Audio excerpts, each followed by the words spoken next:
Hi, everyone. My name is Andrea Marzilli, and I am a science teacher who teaches life and physical science, a 5-credit CCP course for freshmen.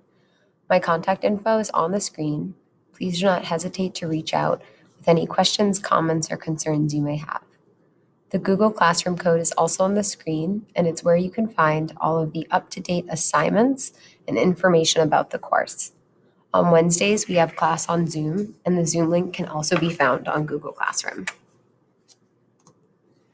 Our curriculum is expansive and covers many different topics within life and physical science. We start out with the nature of science before getting into matter and atomic structure, which is what we're learning about right now.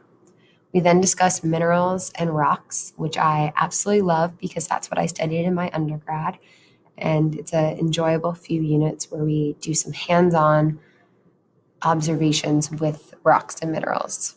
We also study plate tectonics and learn about how the Earth came to be what it is now. We then switch over to life sciences and begin to prepare for the biology MCAS next year.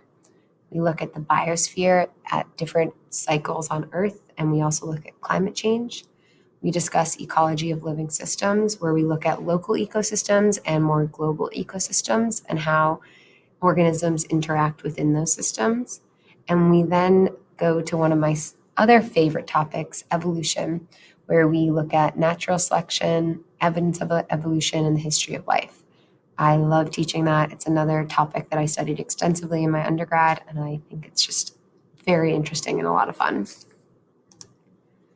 The expectations are ones that we came up with together at the start of class, where your children had amazing insight into how we're going to make this year successful for everyone. We discussed that one of the biggest things is that we need to show respect to ourselves and to each other and understand that we all enter this classroom with different ideas and backgrounds, and we need to listen to each other without judgment.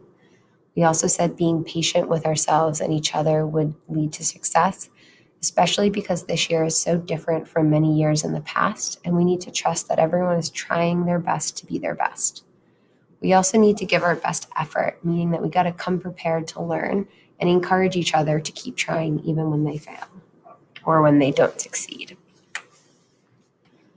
Our grading policy is as follows: 10% for participation attendance, 30% for quizzes, and 60% for pretty much everything else.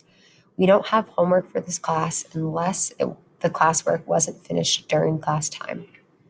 While we use Google Classroom to submit and see assignments and materials, it's not the best place to find out the actual grade. Google Classroom will show missing work, but the actual grade is better seen on Aspen, which also shows incomplete work.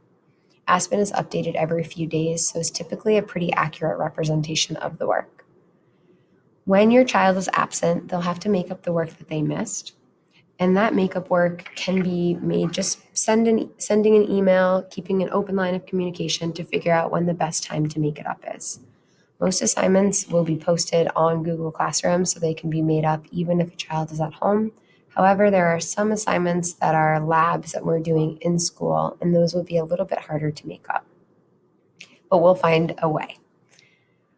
If work is late, technically it can lose points. However, I understand this year has a lot of unique circumstances. So as long as we keep that open line of communication and work together, we can ensure your child succeeds.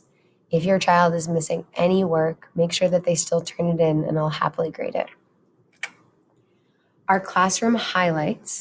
So even though this year is pretty different and we don't get to do quite as many hands-on things as we'd hope in science, I still encourage all kids who come in this class to be scientists and to think like scientists.